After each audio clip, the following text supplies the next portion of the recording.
I stood in the doorway, frozen, as the man I once called my husband, stepped into our home with her by his side. A woman too young, too polished, with an arrogance that reeked of victory. She clung to him like a prize, her manicured fingers wrapped possessively around his arm. Beside her stood a small boy, barely kindergarten age, clutching at the hem of her dress, his wide brown eyes scanning the house as if he belonged here. Richard cleared his throat, his expression unreadable. Then, with a smugness that made my stomach churn, he dropped the bombshell. Evelyn meets Sabrina, my fiancée. My pulse hammered in my ears. My fingers twitched at my sides, but I didn't move. I wouldn't give him the satisfaction. And this, Richard gestured toward the child, is Oliver, my son. There it was, the final stab, the one meant to break me. He wanted me gone. He wanted us gone, me and Nathan. Our 16-year-old son, our family erased like a bad decision he regretted making.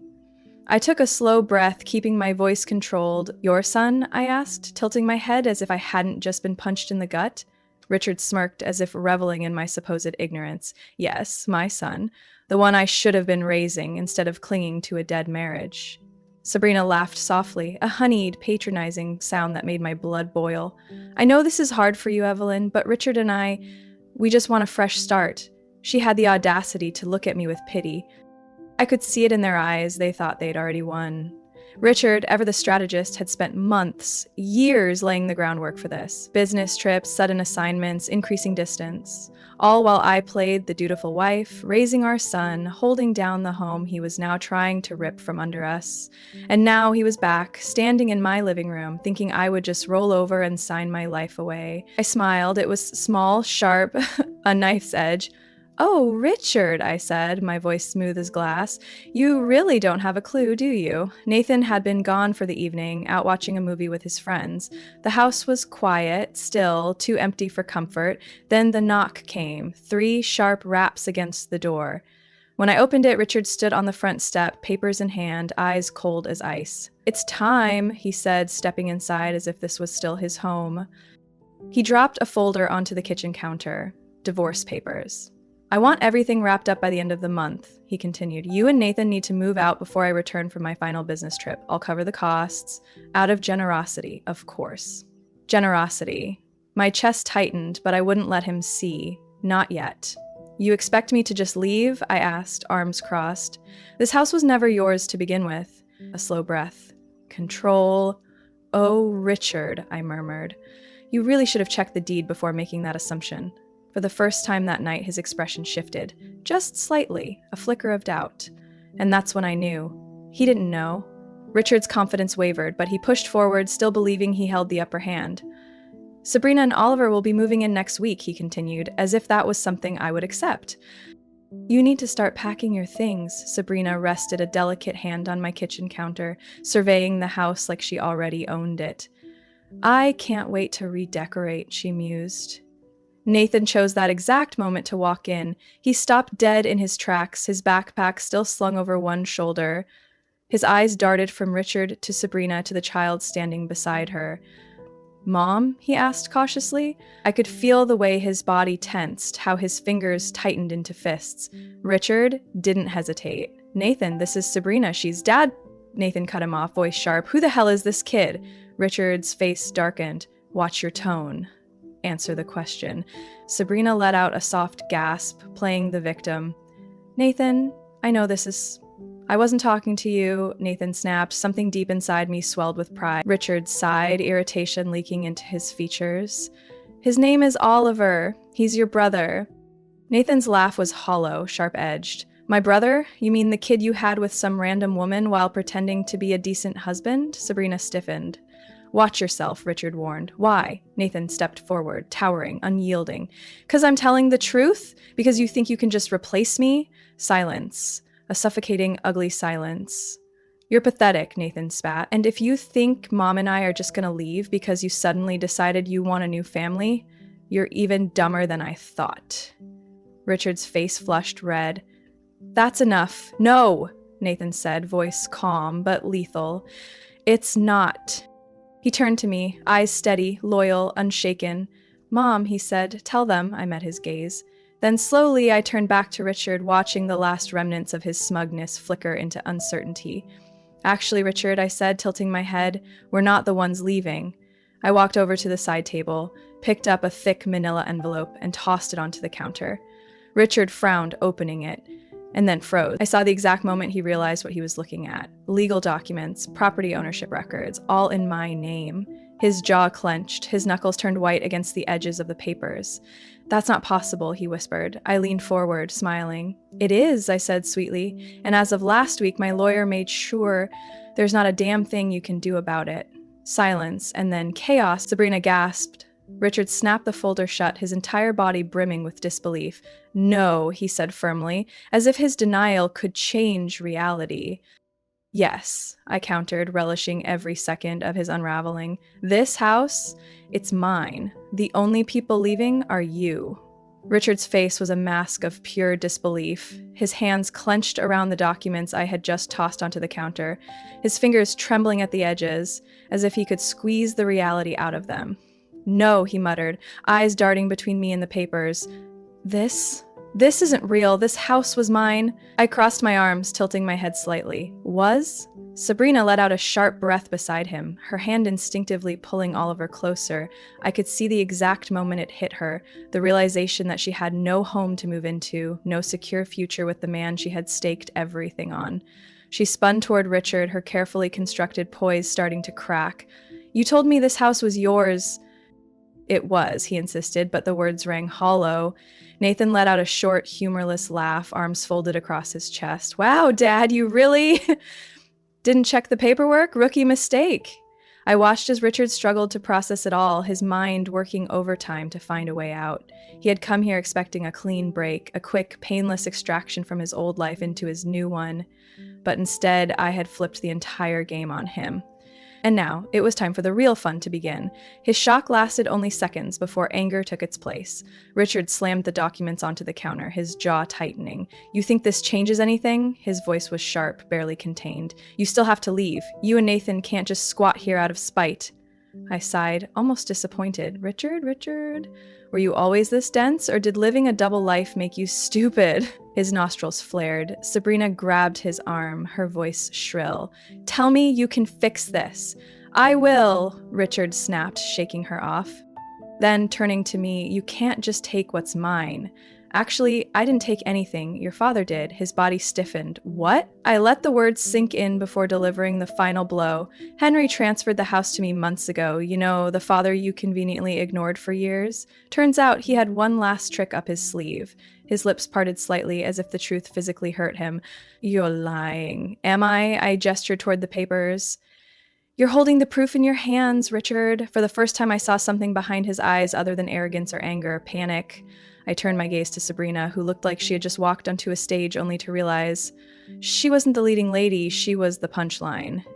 Sabrina, I said, my voice saccharine, you don't have to stay for this, you know. It's not too late to cut your losses. Her lips parted slightly, eyes flickering toward Richard. I saw the doubt creeping in, the cracks forming in whatever dream he had sold her. But she wasn't ready to let go yet. Richard, she hissed, fix this, now. Richard squared his shoulders, his expression darkening. He was losing control and he knew it. This isn't over, he growled. I'll take this to court. You don't have the right. Oh, Richard, I cut him off, shaking my head. That's cute, really. But let's be honest here. Do you really want this going to court? He blinked. What the hell is that supposed to mean? Nathan, still leaning against the counter, chuckled. She means that if you drag this to court, all your dirty laundry comes out, and trust me, Dad, there's a lot. I let the silence stretch, savoring the way Richard's composure cracked with each passing second. Sabrina turned to him, eyes narrowing. What is he talking about? Richard said nothing, which only made it worse. Oh, you didn't tell her? I raised my eyebrows, feigning surprise. Wow, that's awkward. Tell me what? Sabrina's voice sharpened, panic rising. Nathan smirked. That you weren't the only one, sweetheart, and just like that, her entire world collapsed. Before Sabrina could fully explode, Richard's phone buzzed violently in his pocket. He ignored it. It buzzed again, and again. With an annoyed grunt, he finally yanked it out, glancing at the screen. Then he paled. I knew exactly who it was. He let the call go to voicemail. Then, seconds later, his email pinged. I watched as he opened it, his eyes scanning the contents. and all the blood drained from his face. Nathan leaned in. "Bad news, Dad?" Richard looked up at me, his lips pressing into a thin, desperate line. "You sent this to my company?" I smiled. "Of course. They deserve to know that one of their executives was using business trips to fund his side family." A visible shudder ran through him, because we both knew what this meant. His position at work? Compromised. His reputation? Destroyed. The cushy salary he thought would support his new life with Sabrina? Gone. And I wasn't done yet. Sabrina turned on him fully now, her hands clawed into fists. "You told me you had everything under control," she snapped. "Sabrina." "No!" She shook her head violently. "I left everything for you. You said you'd take care of me. You said, and I will," Richard cut in, but even he didn't sound convinced anymore. "With what money?" I asked sweetly. He shot me a look that could kill. "Oh, right," I continued, tapping my chin. "Your job's probably gone now, and I assume Sabrina's not the type to enjoy budget living, is she?" Sabrina inhaled sharply, her face twisted with pure betrayal. "You ruined me," Richard whispered. "No, Richard," I corrected. "You ruined yourself. I just made sure you paid the price." Silence. Then, suddenly, Sabrina grabbed Oliver and stormed toward the door. "Where are you going?" Richard called after her. She turned back, her expression cold, disgusted. "I didn't sign up for this mess," she spat. "Enjoy your new life, Richard. I hope it was worth it." The door slammed shut behind her. Richard stood in the middle of the living room, his world burning down around him. Nathan exhaled, shaking his head. "That was brutal," he muttered before glancing at me. "But damn, Mom, that was a work of art."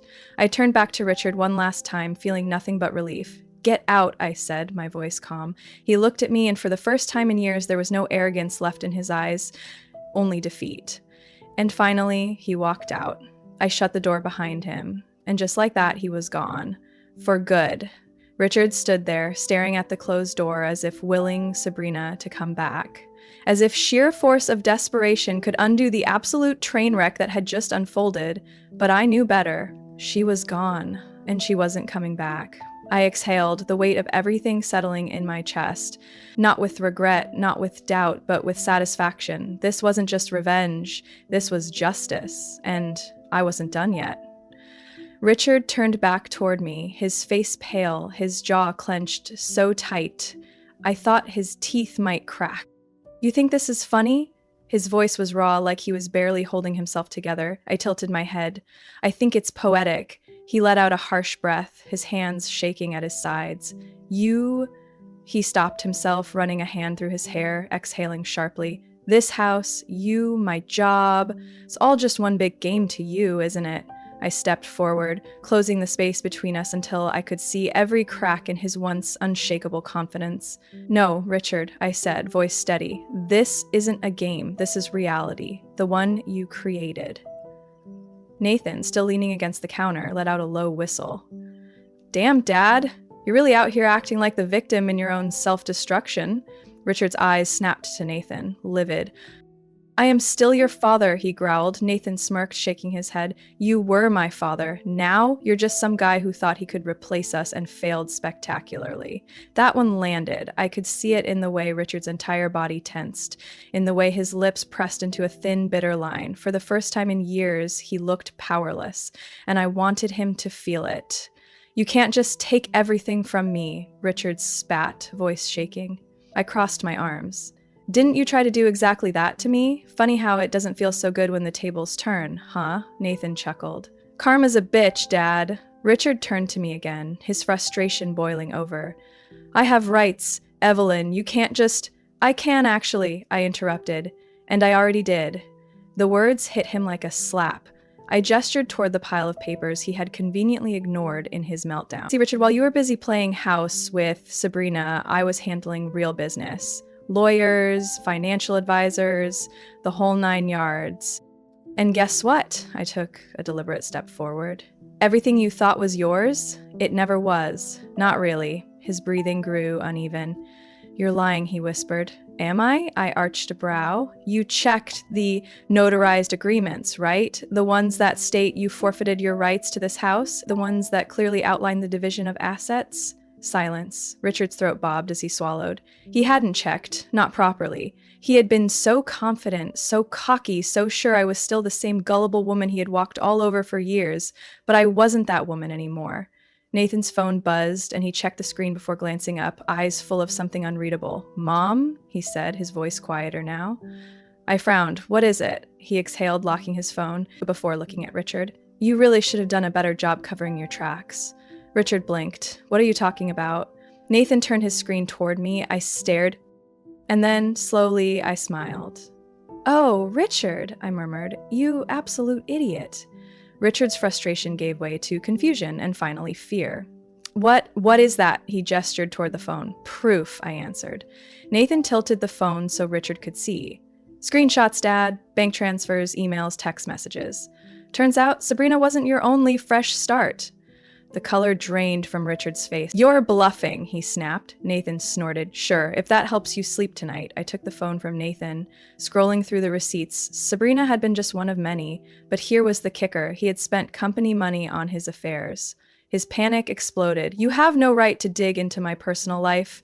You gave up that right the second you tried to destroy mine." I stepped closer, voice dangerously calm. "So tell me, Richard," I whispered. "Do you want to settle this quietly, or should I forward all of this to your boss and let them make the decision for you?" Richard's hands shook as he ran them through his hair, his chest rising and falling too fast. He was unraveling, and I was going to enjoy every second of it. "I can't lose my job," he muttered, more to himself than anyone else. "You should have thought about that before using corporate accounts to impress your side pieces," Nathan said, arms still crossed. Richard's gaze snapped to him. "You set me up," he accused, voice venomous. Nathan laughed, actually laughed. "Set you up?" He gestured at the phone. "You did this all on your own, man. We just documented it." Richard turned back to me, pure hatred in his eyes. "What do you want?" I considered it, and then I smiled. "Everything." His face twisted in pain. "Fine," he spat, and just like that, he was done. No more fight, no more pathetic attempts at control. He had lost. Completely. Nathan exhaled. "Damn," he muttered. "That was satisfying." I nodded, slipping my phone into my pocket. Richard lingered for a second longer, as if trying to process the wreckage of his life. Then, without another word, he turned and walked out.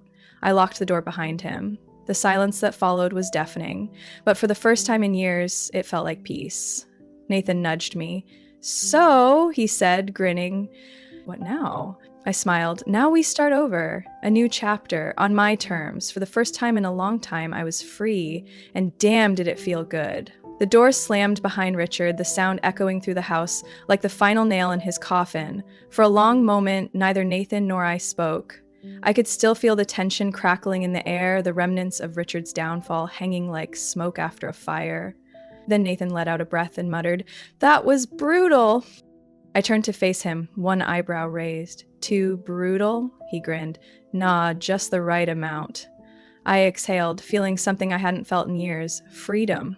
But Richard, he was about to learn what it meant to lose everything. The first blow landed 3 days later. I wasn't expecting it to happen so soon, but apparently Richard's boss wasn't one for patience. I had only sent them the evidence the night he walked out, a neatly compiled folder of every shady expense, every business trip. That was really a getaway with one of his mistresses. It was too easy. Richard was so confident, so convinced he could keep all of his secrets buried, that he never thought anyone would dig them up. Big mistake. That morning, my phone lit up with a text from an unknown number. "Richard got fired. Thought you'd like to know." I stared at the screen for a second before showing it to Nathan. His response? A slow, satisfied whistle. "Well, well, well," he said, stretching. "Would you look at that? Turns out corporate fraud is kind of a big deal." "Who knew?" I mused.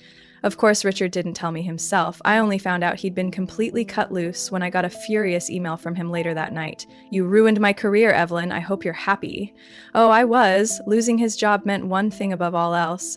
Money was going to become a very, very big problem for Richard. For years, he had been used to a certain lifestyle, a nice car, expensive suits, fancy dinners, and, of course, his little side projects with women like Sabrina. But without his cushy executive salary, that was over.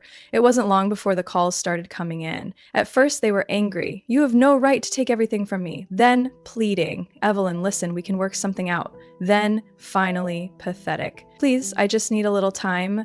I let every call go to voicemail, every text, every email, every desperate attempt to get even a shred of sympathy from me ignored. Nathan, ever the observer, watched me delete yet another one of Richard's messages one afternoon and grinned. Damn, Mom. You're colder than I thought. You say that like it's a bad thing. Nope. He popped a chip into his mouth. I respect it. Richard wasn't the only one suffering. Sabrina, his precious upgrade, was having a crisis of her own. Without Richard's steady paycheck, she was now completely on her own, and she wasn't taking it well. She made that clear when she showed up at my house unannounced. I opened the door, expecting yet another package for Nathan, only to find her standing there, looking like she'd been through hell. Her makeup was smudged, her hair was a mess, and her eyes were burning with rage. You, she spat. I blinked. Me, Sabrina's hands clenched into fists. You think you're so smart, don't you? You think you won? I leaned against the door frame, unimpressed. Well, yeah. She let out a sharp breath, seething. Richard has nothing left. No job, no money. And guess what?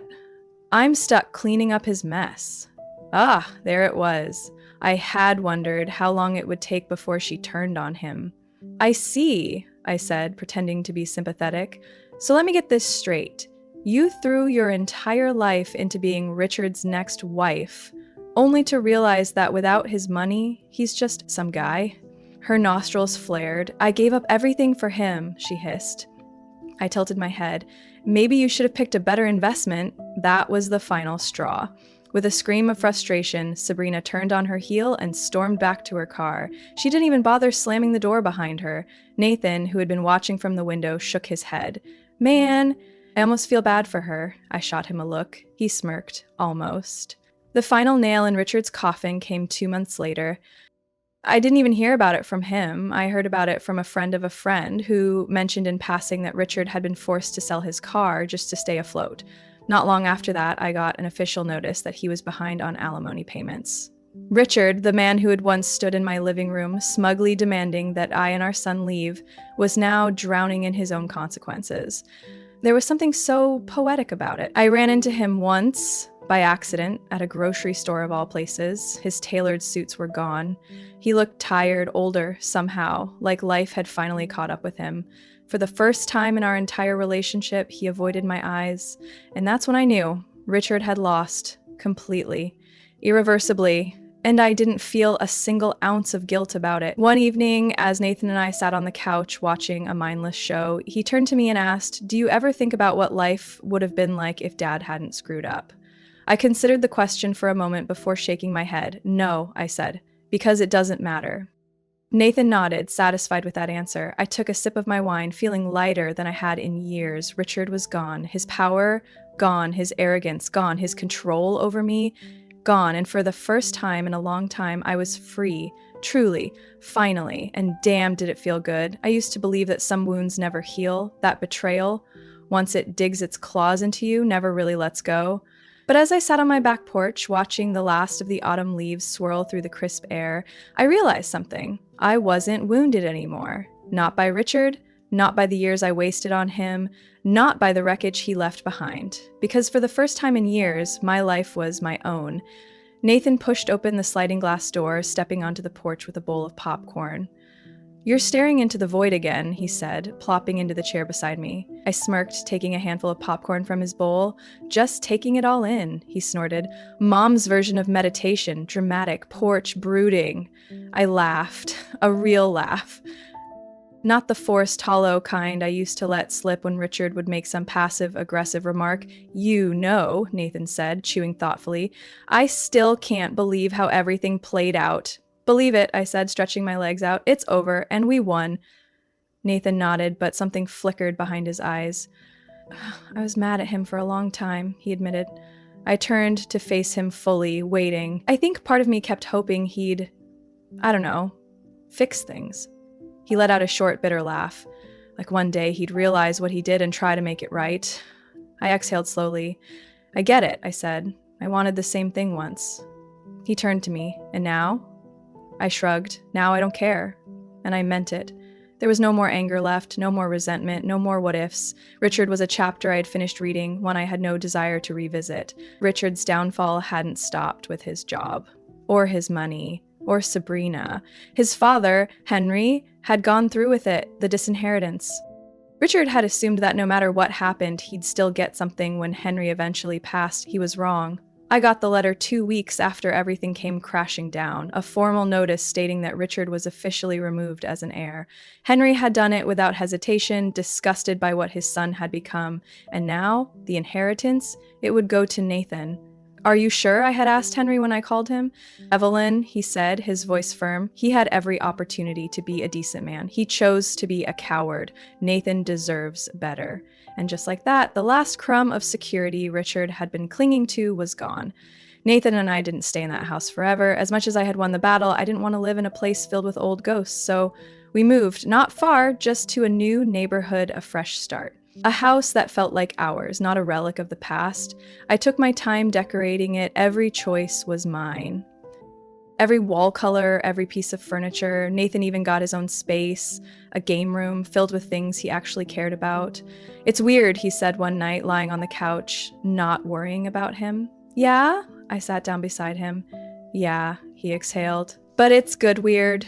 That was the moment I knew we were finally free. I never expected my quiet side hobby, writing, to amount to much. It had started as an escape, a way to put my thoughts into something that wasn't just surviving.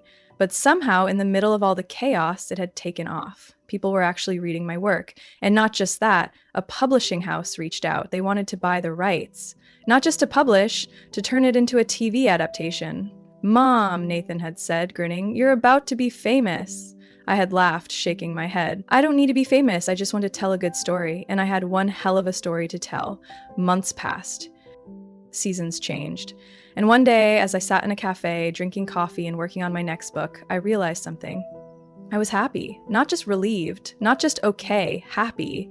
There were no hidden bank accounts to find, no cold, distant stares from a man who no longer loved me, no secrets lurking beneath the surface. Just me. And for the first time in years, that was enough. One afternoon, my phone rang. I didn't recognize the number. I almost ignored it, but something told me to pick up. Hello? A pause. Then, a voice I hadn't heard in months. Evelyn. It was Richard.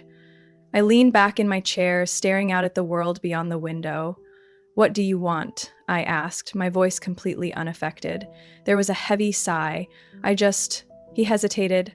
I wanted to know if we could talk. I let the silence stretch. I thought about all the years I had spent waiting for him to care. All the tears, the betrayal, the loneliness, and then I realized I didn't feel anything. There's nothing left to talk about, Richard. A long silence, then, Evelyn, please, click. I hung up, deleted the number. And never looked back. That night, Nathan and I sat on the couch watching something stupid and laughing over popcorn. Do you think he'll ever change? Nathan asked suddenly. I considered it, then shook my head. Some people don't know how to.